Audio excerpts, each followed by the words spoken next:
Okay. So, in last class I have said that high inference behaviors like the clarity, course organization, perceive outcome on instruction, simulation of interest and encouragement of the questions and discussion, which is very important. Now, what do you mean by clarity? Is a very important question, because people will say your presentation clarity is not good. What do you mean by clarity? What kinds of things I should practice so that the clarity of my teaching is increases? So, if I brought down the clarity in lower attributes, which is called low inference behavior, or I can say lower attributes, then I can define, okay, if those parameters are very high, those attributes are very high, that means clarity is increases. If those parameters are low, that means clarity are decreases. If those parameters are not affected clarity that much, so I have to know that. So, there is a lot of study on it, and if you find there is a teaching behavior inventory, TBI, 8 item teaching behavior inventory about the clarity. This is not our study, this is taken from the that book. So, there is a sorry, there is a mistake, this will be not bullet. Okay.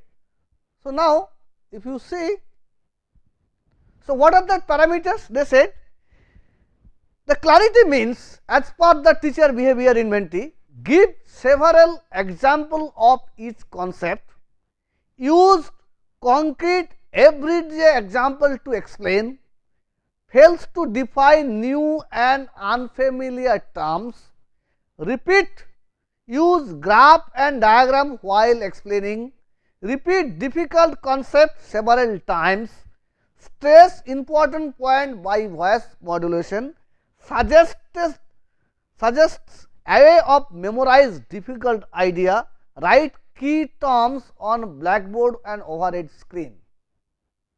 So, as per the TBI, those 8 are the point or attribute which contribute towards clarity.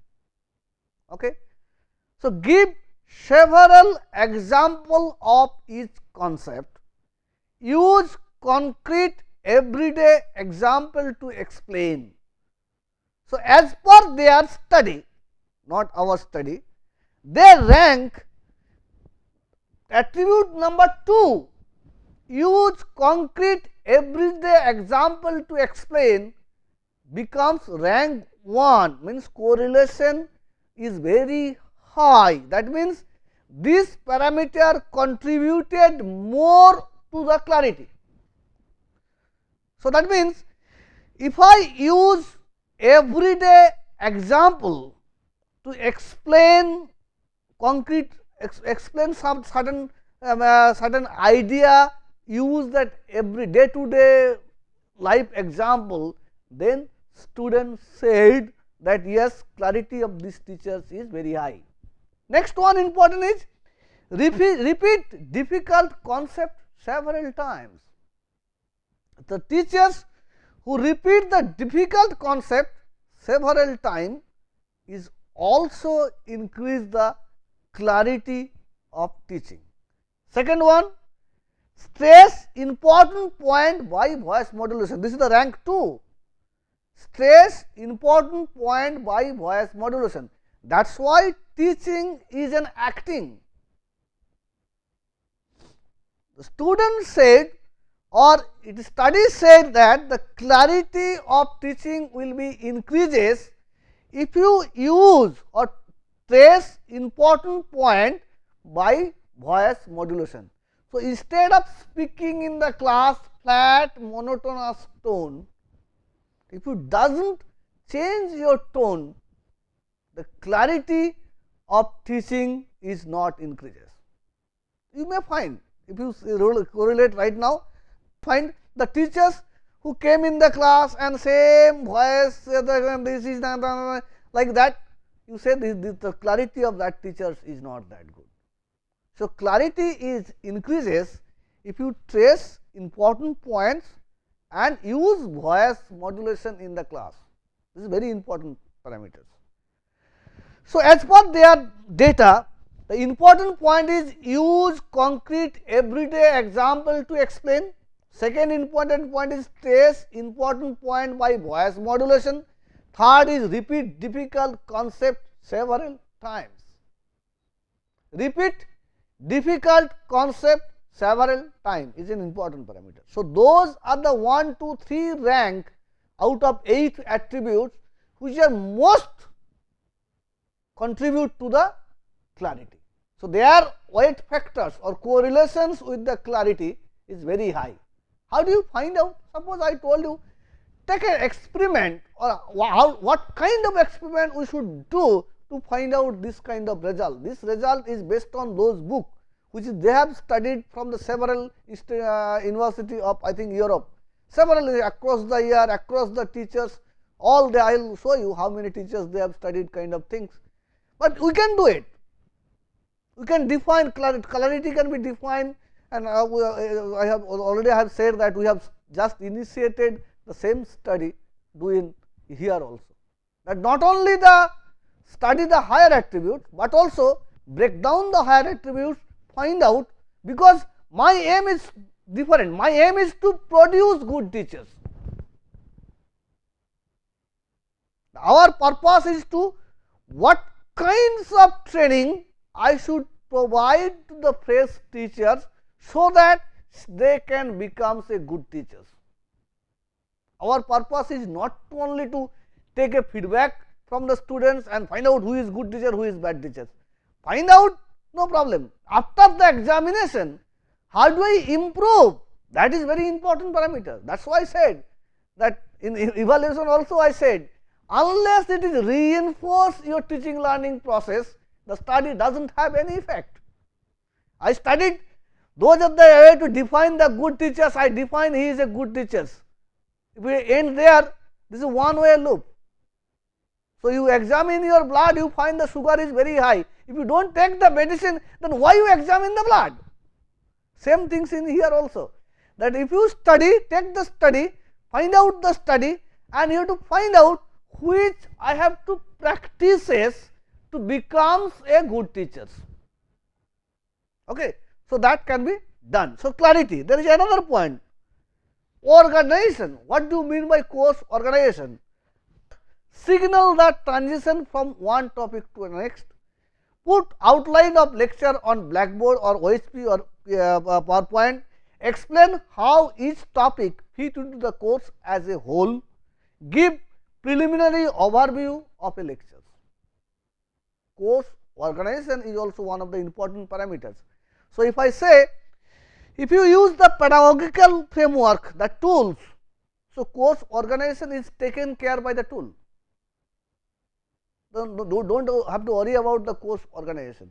So, all point signal the transition from one topic to another topic, there is a module, there is a unit, put outline of lecture on blackboard, that is the objective of the lectures, explain how each topics fit into the course as a whole, that is the unit summary or module summary, then give preliminary overview of the lectures, that is the preliminary overview with the unit summary, explain how each topics fit into the course is the module summary. So, the course organization is well taken by the pedagogical framework software. Okay. Now, this clarity is your presentation, but we said that using outcome based curriculum design, you do not have to teach, but yes, you have to teach in the class from different concept. While teaching those concepts, if you want use this kind of parameters, use trace important point by voice modulation, repeat difficult concept several times while you are explaining the misconception or while you are doubt clearing the students, use this kind of attributes to explain that increase the clarity of teaching and that students will enjoy it. Okay. Next one is that enthusiasm, teachers enthusiasm about the subject. Somebody said a very important parameter, but study said that it is not that important, but it is important. But how do you measure the enthusiasm? That is why if I sitting in this chair and taking the lectures is not that perfect or that it is not fit to me also, I am also not satisfied. I am sitting in a chair and taking the lectures unless I am allowed to move around the room. That is also one of the parameters. Move about the room while teaching. Some teacher came in the class and facing the backside of the students, deriving one equation after equation in the blackboard, none of the students will be interested. So, move about the room while teaching, very important parameter. Show inflection and variation in tone of voice. Sometimes you have to crack a joke and all kinds of things you have to do it. Gesture with hand and arms, very important. While teaching, hand gesture and arm gesture is very important. Maintains eye contact with the students. You have to maintain eye contact, but see, if I have to do this in a 400 student class, how can I do it? Very important. Can I make a eye contact of the students with the 400 student class? I cannot. So, that is why we said let us say blended teachings, organize the course material, improve the clarity, only you take the lecture to removal of the misconception.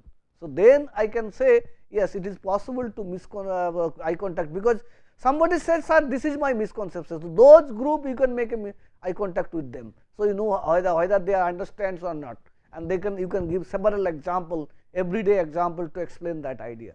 Okay. Next one is some data I will presenting. If you see the clarity, use concrete example as per their study, it is correlation is 0.47 with the student rating. Stress most important point 0.61, repeat difficult idea is 0.30. So, all kinds of they have done some validate data. So, that based on that data I have prepared this presentation and make this given to you, but this I have mentioned already the two book name. So, those books name are there, you can read all kind of this data is available there. So, if you read these two book you can get the idea how about the teaching attributes and how they have measured and how they validate those attributes, and those attributes can be used for the measurement of the quality of teaching. So, purpose of good teaching attributes is to find out the parameters by which I can really measure how to become, or I can really measure the good teachers, and if I practices on those attributes I can produce a good teachers. So, two way, one is the measurement of the teaching quality, and one is the if I want to improve the teaching quality, what kinds of practices I have to make. If you see, several procedure is there in several institutes. Some institute allow that maybe all the new teachers have to sit with a sit in lectures of a good teacher while good teacher taking the lectures. So, he can get some idea what the teachers is doing in the class, he get that idea. Another way is that while teaching a new teacher is teaching in the class, some experienced teacher is sitting in the back and he rightly noted down what are the points he are following and what are the points he are not following, and then he give the feedback to the teachers. Okay, you have followed those are the point. In my experience, those points are attributes of the good teaching. You don't follow those are the point, you follow it. So, this is the one way of doing that teaching teacher training or teaching attributes training to the new teachers. Other way to is that find out the good teaching attributes which correlate with the student performance and students opinion, and find out what while the teacher is teaching in the class what they are doing, and collect the student opinion about that attributes and give the feedback to the teachers that okay, you have followed this kind of this attributes, you have scored high, this attribute is scored low, this attribute is scored like that. So, please do this something so that you can earn high things in this attributes, high grade in this attribute or high feedback in this attributes. But nowadays, if I say that okay, this kind of this general kind of feedback form, if you see that this kind of general feedback form is there, every institute there is a mean, media, nobody know what is the inference. What do you mean by clarity of presentation, somebody get median is 4.5, median is 5, somebody mean is 4.57. How it contribute to the good teaching, whether it is collected related to the student performance or whether it is related to the student achievement. Means performance means how, if suppose some teachers give a very easy grade, many X, then said, oh, this teacher is very good, very good, very good. That study does not validate that teacher attributes. Even if same students will not marks high on the teachers if you take the feedback after 1 year, then you find that student may marks him worst. So, it is not true that if I provide the grade to the student, student will marks me very high feedback. So, I will be, since I have taken the feedback then and there after the exam, that is why student thinking the grade is very important to him, that is why he giving you the good marks. But in the long run, if you take the same opinion from the students at the end of his study, you find you get the high marks of the teacher who are not that much of easy to give the grade, they are quite, you can say, the balanced in the class, quite balanced to provide the grade, explain the motivate the students, so they will get the high marks. So, this is important. I said those are the main attributes are available. Based on that attributes, you can follow some attributes to increase your good teaching, increase your teaching. But yes, you can define or you can design and teaching evaluation system or teachers evaluation systems which is scientifically valid to provide the teacher's grade. So, it is not only take the feedback only in the end of the class, end of the course, you have to take the feedback while they are passing out from the college, you have to take the feedback from the alumni also, that which teachers is good teachers, then find out which teachers is good teachers. Okay. So, if there is any query you have, then ask in the forum that this kind of query I have. So, I will explain in the forum. Okay. Now, I will just told you one thing, that assignment for the week 4 will be given in a video lectures.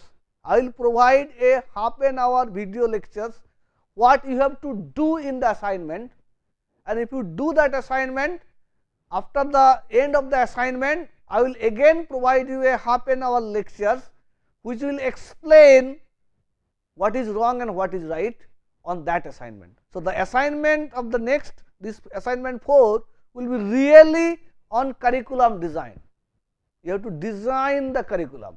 So, once you design the curriculum, I will go through the every design, not whole curriculum, I will explain what has to be done in that video. Then you just do that part, and I will go through every course, every part, and I will give you feedback which is good, which is bad, which is not good, how it can be improved. Based on my knowledge, I will give you the feedback. Okay? Thank you very much.